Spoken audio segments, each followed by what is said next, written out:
Hoje vamos analisar uma empresa que é proprietária de várias marcas de grãos, açúcar e pescado, sendo alguma delas o Açúcar União, você provavelmente já conhece, Coqueiro, Pai João, Príncipe e Carreteiro.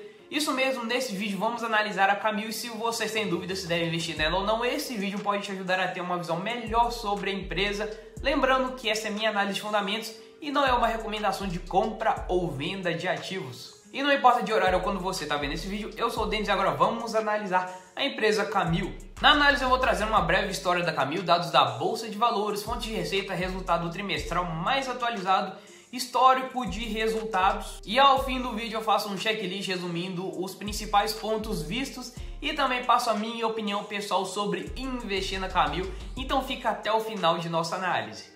O foco do vídeo é exclusivamente os resultados da companhia, então eu não vou entrar aqui nos ruídos de curto prazo do mercado. E se você gosta desse conteúdo sobre análise de empresas da bolsa e se eu conseguir te ajudar ao longo desse vídeo, você pode se inscrever aqui embaixo no canal para não perder nenhuma análise que eu trago semanalmente. Iniciando então, a história da Camil começou no ano de 1963 no Rio Grande do Sul e na década de 70 a companhia expandiu suas atividades para o estado de São Paulo. Já na década de 80 a companhia começou a empacotar e comercializar arroz sob a marca Camil, abrindo seu primeiro centro de distribuição em São Paulo. Quando foi na outra década, em 90, ocorreu uma expansão comercial da Camil, sendo que ela entrou no mercado de feijão e também teve a admissão de um fundo de private equity americano no capital da companhia. E a partir do ano de 2000, a estratégia da companhia passou a ser de expansão via aquisições. Nesse meio tempo, ela adquiriu outras empresas como a Pescador, a Costeno, Açúcar União e Paisana. E quando foi em 2017,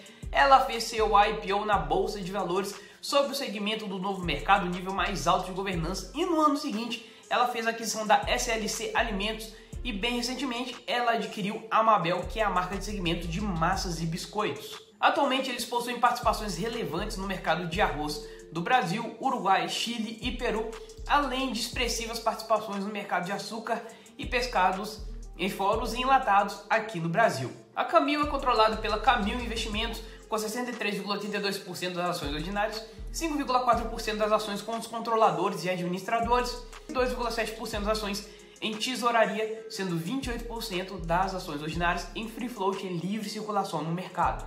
Agora vamos aos dados da Bolsa de Valores, nome da empresa Camil Alimentos S.A., código de negociação CAML3, fundação 1963, setor de atuação consumo não cíclico, segmento alimentos diversos, segmento de listagem novo mercado, free float de 28%, tag long de 100% e valor atual de mercado 738 milhões. Hoje a Camil atua com dois segmentos principais. Primeiro, vamos ver o alimentício no Brasil, onde são comercializados grãos como o arroz, feijão e outros grãos de outras categorias que eu vou falar daqui a pouco. E nessa parte aqui do Brasil, tem a parte de adoçados com a marca Açúcar União da Barra do Sula. Neve atua nos segmentos de açúcar orgânico, demerara, adoçante e sucralose, açúcar especial para culinária, entre outros. E atua também na parte de pescados, tendo como principal marca o Coqueiro e também com marcas como a Santa Amália e agora a Mabel, que entrou inclusive no resultado já começando. E por fim, nesse segmento alimentício do Brasil, temos o café com uma fábrica localizada em Varginha e também tem a parte de feijão. Já o outro segmento alimentício é o segmento alimentício internacional no Uruguai, com arroz, óleo vegetal, frutas secas, molhos, azeite. No Chile com arroz, feijão, ervilha, grão de bico e lentilha. E no Peru com arroz, açúcares, lentilha, quinoa, trigo, feijão e milho. E por fim, tem presença no Equador comercializando arroz. Antes de iniciarmos o resultado trimestral, é bom deixar claro aqui para você que a Camil tem um período fiscal um pouco diferente das demais empresas. Porque, por exemplo, ela fechou seu terceiro trimestre de resultados em novembro. Então, como falamos, a Camil tem atualmente 35 plantas e operações em vários países, mais precisamente em 5 países, com 20 centros de distribuição. E já passamos agora para a receita, que aumentou nos últimos anos, mas ela cresceu por conta do aumento do custo dos produtos. Então, basicamente, a Camil aumenta o preço do produto porque os seus custos também aumentaram. Aí a receita aumenta sim, mas não aumenta tanto o lucro, porque o que ela faz é apenas repassar esse custo maior para o cliente. A verdade é que ela vai conseguir melhorar mesmo quando conseguir diminuir as despesas e aumentar suas margens, que naturalmente são baixas. Enfim, no ano a ano podemos ver que a receita cresceu bem, em torno dos 14, 15% quando comparado com o mesmo período do ano de 2021, mas como falamos, foi em decorrência do preço, e o preço geralmente não traz um benefício para a empresa, porque o máximo que ela faz, como eu já falei e reitero novamente, é repassar esse pequeno preço ao consumidor para ela não ter um prejuízo. Podemos até ter uma visão melhor olhando aqui no gráfico do CPV, que nos mostra o quanto do custo dos produtos vendidos vem aumentando e que vem acompanhando a receita e a margem bruta levemente caindo.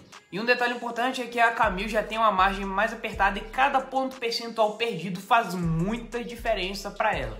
Outro dado importante é que no volume de vendas ele continuou normalmente, teve uma variação muito baixa, e se comparar o ano a ano, teve uma queda de 1,2% no Brasil e uma variação negativa de 9,8% no internacional. E no acumulado dos últimos 9 meses, em comparação com o ano anterior, teve uma variação positiva de 6,4%.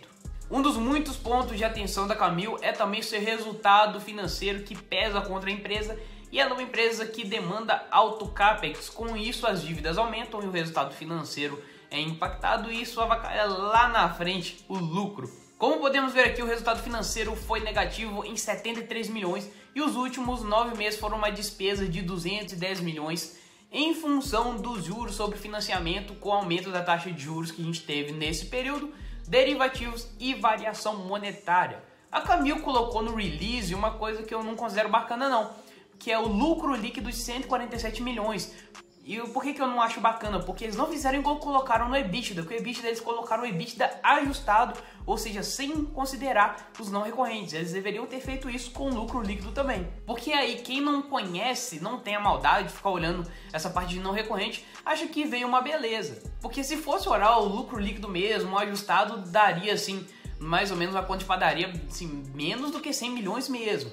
E é por esse motivo que eu acho que eles não deveriam ter colocado o lucro líquido, mas sim o lucro líquido ajustado sem os não recorrentes. A Camil está diversificando, mas ela é basicamente açúcar, arroz, feijão e um bocado de massas, né? Sendo que o resto está muito pulverizado ainda. Por exemplo, a representatividade é muito pequena no caso do café, pescados e biscoitos. Ela está entrando no setor de massas e biscoitos aos poucos, e o não recorrente que entrou no lucro veio justamente da aquisição que ela fez da Mabel. E por que isso entrou no lucro da empresa? Porque a Camil basicamente pagou menos que o valor patrimonial da Mabel, aí reconhece como ganho, que aí veio o não recorrente.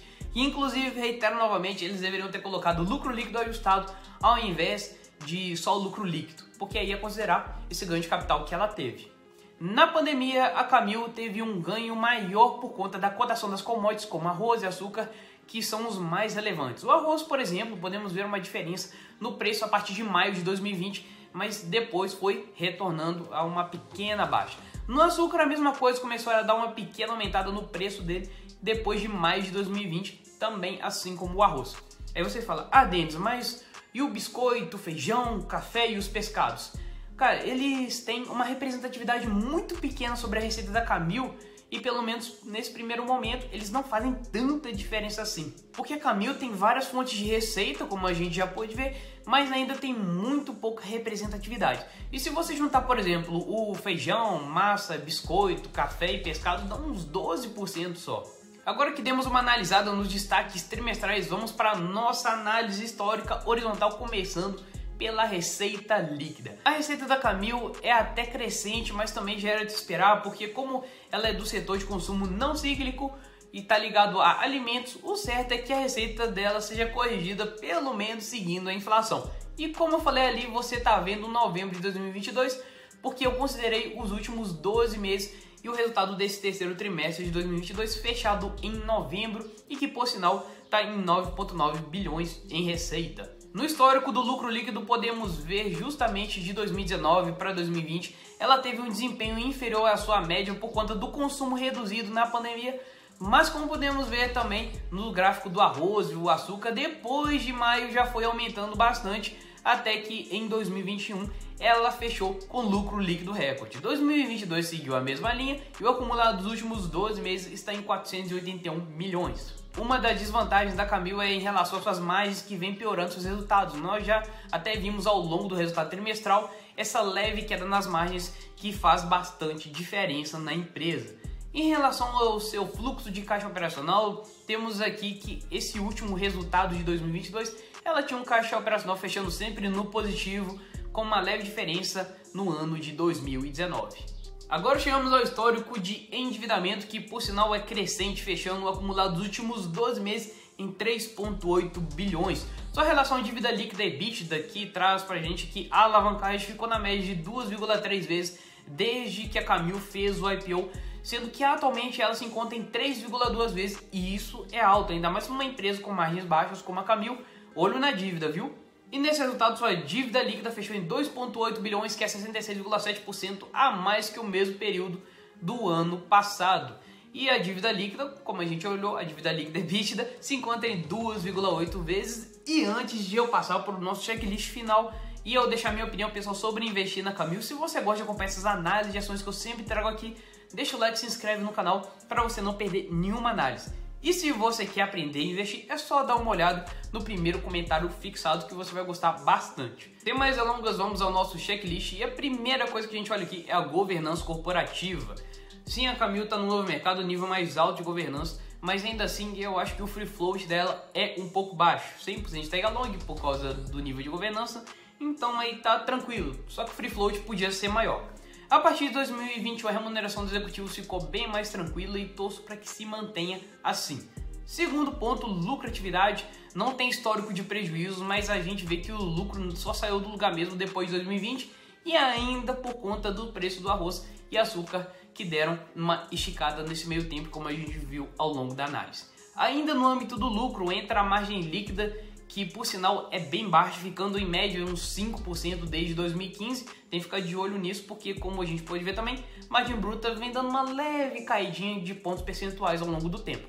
Terceiro, geração de caixa. Como podemos ver também, o histórico de geração de caixa operacional não é ruim, mas o acumulado dos últimos 12 meses complica um pouco porque ela fechou em 219 milhões negativo. Quarto ponto, endividamento, que é o nosso último ponto e também extremamente importante. O histórico de endividamento é crescente pela quantidade de aquisições que a Camil fez e continua fazendo. Como eu disse no início, o setor demanda um alto capex e o resultado financeiro pesa em desfavor à companhia. Eu ficaria de olho na relação de alavancagem, que chegou nesse último trimestre, nesse último resultado, em 3,2 vezes, e já é considerado alto. Agora vamos à minha opinião pessoal sobre investir na Camil, depois da nossa análise aqui dos resultados e do seu histórico.